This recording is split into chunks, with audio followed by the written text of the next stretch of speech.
기럇 여아림 사람들이 와서 여호와의 궤를 옮겨 산에 사는 아비나답의 집에 들여놓고 그의 아들 엘리야사를 거룩하게 구별하여 여호와의 궤를 지키게 하였더니 기럇 여아림으로 들어간 날부터 20년 동안 오래 있은지라 이스라엘 온 족속이 여호와를 사모하니라.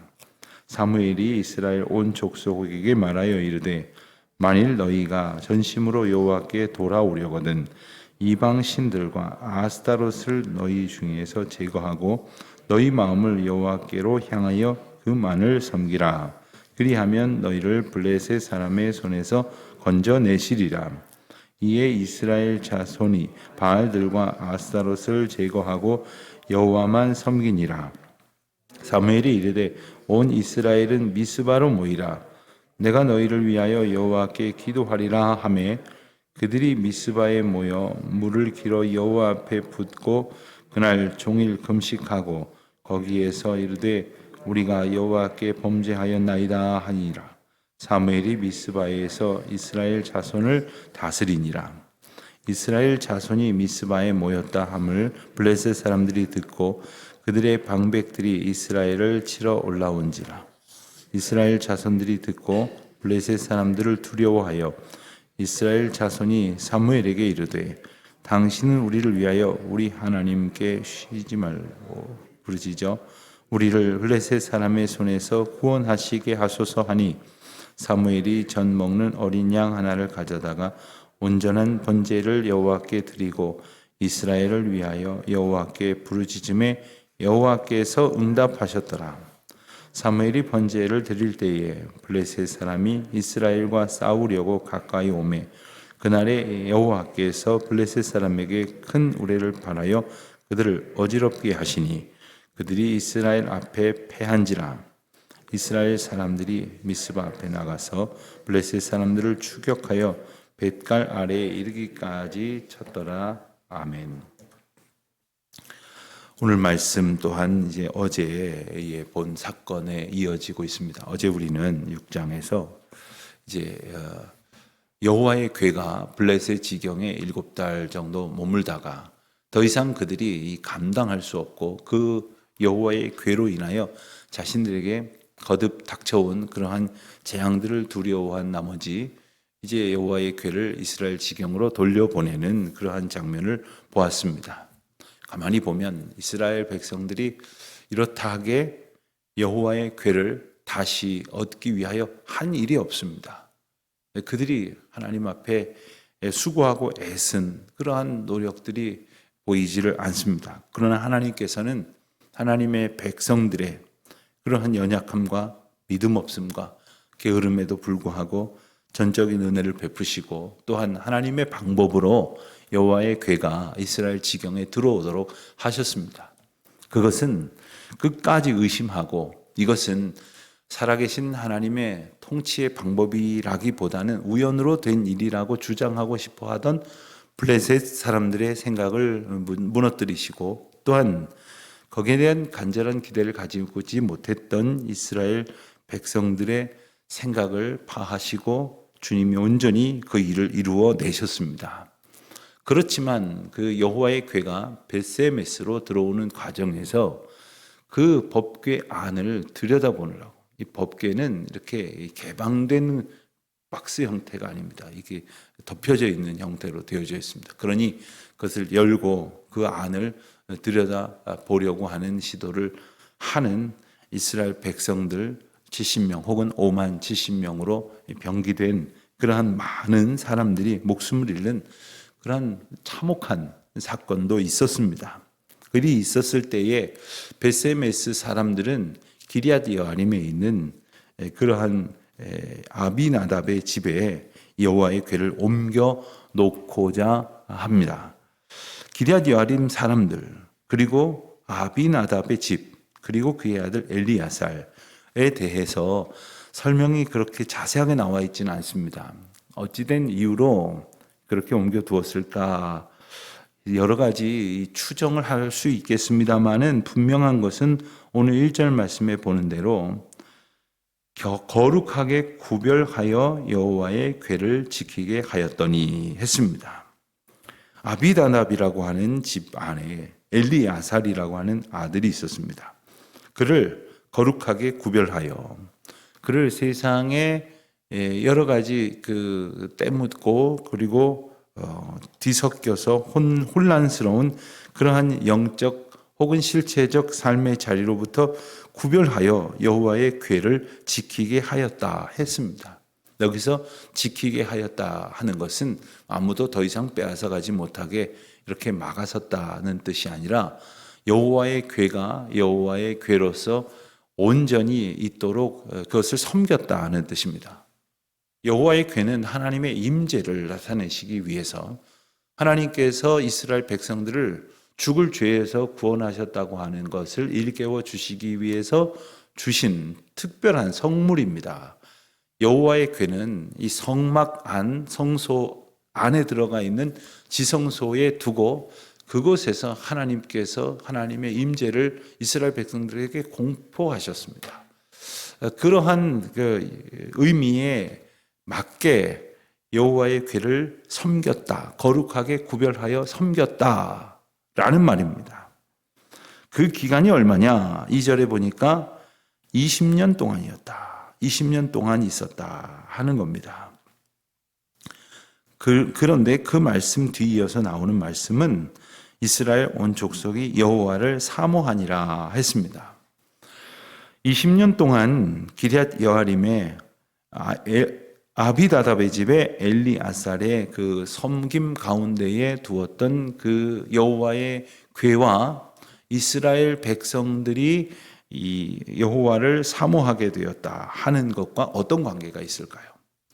그것은 비록 적으나마 한 구석에 있었던 것 같지만 하나님 앞에 바른 예배가 시작될 때 이것이 모든 백성들에게 영향을 미치는 거룩한 은혜의 역사가 시작되도록 하나님께서 역사하셨다는 뜻입니다.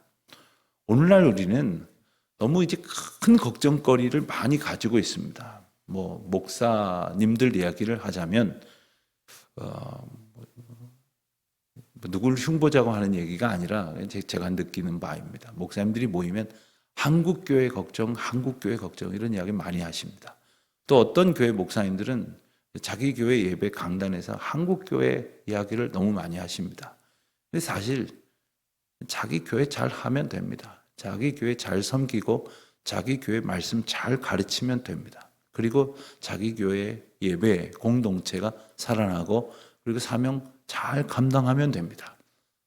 그러면 하나님께서 한쪽 구석에서 맑은 샘물을 퐁퐁퐁 솟아내실 때 시간이 흐름에 따라서 개울이 맑아지는 겁니다.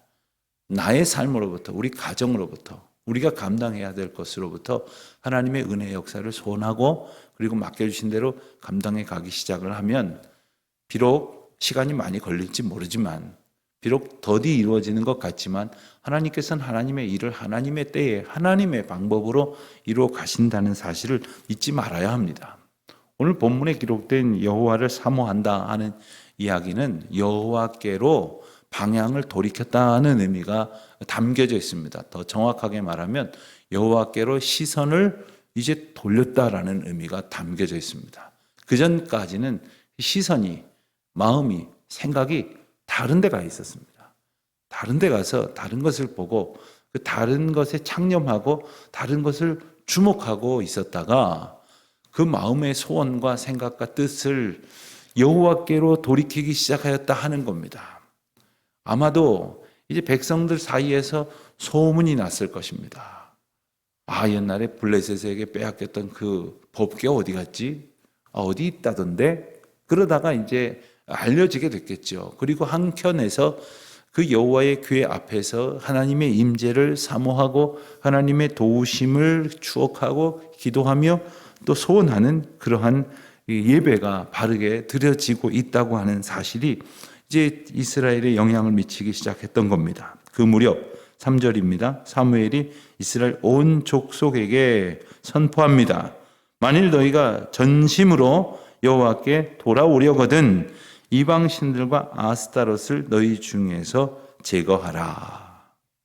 이스라엘 백성들에게 지금 현재의 상황이 어떠한지를 3절에서 중요한 이야기 두 가지로 설명을 합니다. 첫 번째는 여전히 이방신들과 아스다롯을 비롯한 그러한 우상의 영향권 안에 이스라엘 백성들이 있었다라는 겁니다. 두 번째 분명한 것은 뭐냐면 그리하면 너희를 블레셋 사람의 손에서 건져내시리라 라는 말씀 속에서 여전히 그들이 블레셋 사람들의 그러한 속박 가운데에 있었다는 겁니다.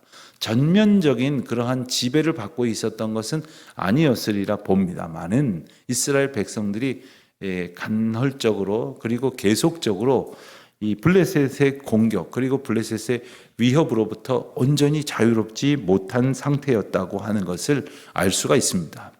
이스라엘 역사를 통해 보면 이 이스라엘을 중심으로 해서 이 남쪽, 남동쪽, 남서쪽, 또 북쪽, 또 북서쪽 여러 지역에 각각 여러 국가들이 괴롭혔습니다. 시간이 지나면서 더 큰 나라들도 등장을 했죠. 우리가 잘 아는 것처럼 아수르가 그랬고 바벨론이 그랬습니다. 바사와 메데가 그랬습니다. 그 전에는 암몬 또 혹은 모압 그리고 블레셋 여러 이 작은 이전보다는 커졌지만 큰 제국보다는 작은 그런 나라들로부터 계속해서 공격을 받았는데 그 가운데 아주 긴 세월 동안 이스라엘을 괴롭혔던 것이 바로 블레셋이었습니다. 블레셋의 신, 블레셋이 섬기고 있는 신, 그리고 주변 나라들이 섬기고 있는 신, 그 신들을 섬기고 있던 것이 그 지배를 받고 있었던 이스라엘 백성들의 영적인 현실이었습니다. 그러니까 정치적으로는 그들의 지배를 받고 있었고 영적으로는 그들의 우상의 지배를 받고 있었다는 겁니다. 사무엘의 선포와 권면 앞에 사무엘의 이 메시지는 어떤 한두 사람에게 향한 것이 아니었습니다. 온 이스라엘 족속에게 선포했던 메시지입니다. 여기에 대해서 4절 말씀을 보면 이에 이스라엘 자손이 바알들과 아스타롯을 제거하고 여호와만 섬기니라. 4절 말씀은 짧은 한 절이지만 이처럼 하나님의 메시지에 대해서 즉각적이고 분명한 반응을 보인 것이 많지 않다는 측면에서 볼 때 이와 같은 믿음의 반응을 가지고 살아갈 수 있도록 이 긴 세월 동안 역사하신 하나님의 은혜를 우리가 생각하지 않을 수 없습니다. 우리가 때로는 하나님의 분명한 메시지를 듣고도 정말 그 귓등으로도 듣지 않는다 하는 표현을 쓰는데 그냥 듣고 그냥 흘려버리거나 듣고 마음에 새기고도 순종하지 않을 때가 얼마나 많은지 모릅니다. 그러나 하나님께서는 이 또한 하나님의 계획 가운데에서 우리를 하나님의 은혜로 돌이키고 시선을 바꾸게 하시고 그리고 마침내 사모하게 하시다가 하나님의 말씀이 들려지게 하실 때 그 말씀 앞에 순복하여 여호와만을 섬기는 그런 놀라운 기적과 같은 삶의 변화를 일으켜내신다는 사실입니다. 사무엘은 온 이스라엘을 미스바로 모았습니다. 미스바의 대회개 운동이 시작이 됐습니다. 그래서 여호와께 기도하겠다라고 선포하고 함께 회개하고 기도하도록 선포하셨습니다. 그래서 그날 미스바에 많은 사람들이 모여서 물을 길어 여호와 앞에 붓고, 이 물을 길어 여호와 앞에 기는다는 것은 이 생명을 쏟는다는 그러한 의미가 있습니다. 이스라엘은 어디를 가나 물이 흔하지 않았습니다. 물을 기른다고 하는 것도 물을 기를 수 있는 것이 늘 이렇게 쉽게 주변에서 볼 수 있는 것이 아니었습니다. 이 물을 쏟는다고 하는 것은 또한 사람이 그때도 그런 과학적인 그러한 근거를 가졌을지 모르지만 사람이 온몸의 70%가 수분이라고 하지 않습니까?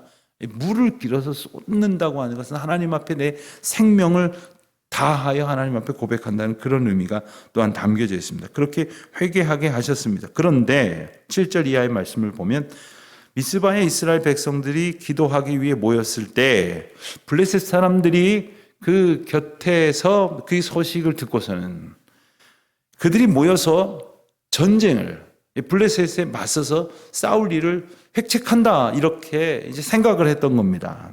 그래서 블레셋 사람들이 공격을 먼저 해오려고 이제 준비하게 되었습니다. 이스라엘 백성들은 두려운 가운데에 다시 사무엘에게 우리를 위하여 기도하게 기도하여 달라고, 그리고 우리를 블레셋 사람들의 손에서 구원하시게 해달라고 기도를 요청합니다. 가만히 보면 하나님의 백성이 하나님만을 섬기는 과정 가운데에서도 이렇듯 세상은 하나님의 백성들을 오해하거나 혹은 자기들 마음대로 해석해서 공격하고 핍박하여 어려움에 처하게 되는 것이 또한 우리가 겪게 되어지는 모습이기도 합니다. 여러분, 우리가 가만히 있을 때는 우리가 어려움이 없었어요.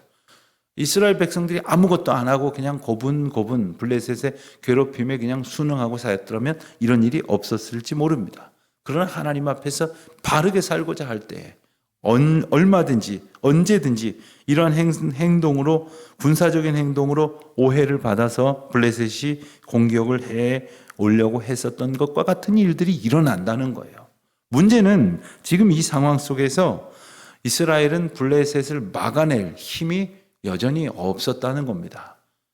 여호와만을 섬기기로 결단하였지 그 사이에 무슨 군사적인 훈련을 갖고 무기들을 개발하고 한 일이 없었다는 겁니다. 하지만 10절 이하의 말씀을 보면 사무엘이 하나님 앞에 온전한 번제를 드릴 때, 온전한 번제라고 하는 것은 뭐 재물이 많고, 여기 보면 어린 양 하나, 겨우 어린 양 하나 잡아드리는 제사입니다. 정말 온전한 번제를 형식적인 의미로 본다면 흠없는 수소를 아주 그냥 있는 대로 다 동원해가지고 수많은 제사장들을 다 동원해서 엄청난 그러한 제사를 지낼 수도 있었을지 모르지만 어린 양 한 마리를 가지고 지낸 제사였음에도 불구하고 성경은 온전한 번제, 그 마음과 그 생각과 뜻을 전심으로 담아 하나님 앞에 드린 그러한 제사 앞에서 하나님께서 어떻게 은혜로 발하셨느냐. 블레셋 사람이 10절입니다. 이스라엘과 싸우려 가까이 올 때 여호와께서 큰 우레를 발하여 그들을 어지럽게 하셨다고 했어요. 하나님께서 이 전쟁에 하나님의 방법으로 하나님이 반응하셨고 하나님이 그 싸움을 함께 하셨을 뿐만 아니라 하나님이 주도적으로 대응하셨다는 겁니다. 10절 마지막 부분은 이렇게 고백을 합니다. 그들이 이스라엘 앞에 패한지라. 사실 이스라엘과 블레셋이 전쟁을 했으면, 블레셋이 졌으면 이스라엘이 승리했다, 뭐 이런 표현을 써야 되겠는데 오늘 본문에도 분명히 일깨워줍니다. 하나님께서 이기신 거예요. 하나님께서 싸우시고 하나님께서 이기신 전쟁, 하나님께서 연약하지만 하나님 앞에 바로 서려고 애를 쓰고 있는 이스라엘 백성들을 통해서 하나님의 역사를 나타내시는 싸움.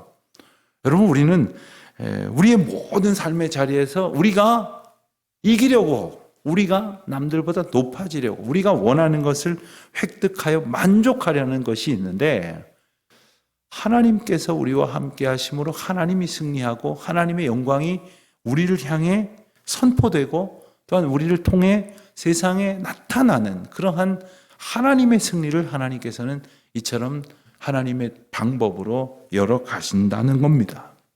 오늘도 우리가 하나님 앞에 바로 서기를 힘쓸 때마다 만나는 어려움이 있을 수 있습니다. 또 예기치 못한 그러한 두려움에 직면할 때가 있을지 모릅니다. 하지만 오늘도 우리가 하나님만을 의지하게 하실 때에 역사하시기를 시작하시는 하나님께서 우리가 싸우는 싸움을 싸워 주실 것이고 우리가 할 수 없는 그러한 능력 밖의 일도 주님의 권능으로 나타내실 것임을 믿고 온전히 의지하여 주님께서 역사하실 승리를 소망하며 나아가는 저와 여러분이 되시기를 우리 주님의 이름으로 축원드립니다. 기도하겠습니다. 하나님 아버지, 저희의 연약함에도 불구하고 하나님의 일을 이루어 가시는 주님의 놀라우신 은혜와 사랑을 감사드립니다. 주님, 저희와 함께 하심으로 베푸신 그 은혜를 오늘도 선포하시고 그리고 저희 모두가 깨닫도록 역사하여 주시옵소서. 예수님의 이름으로 기도합니다. 아멘.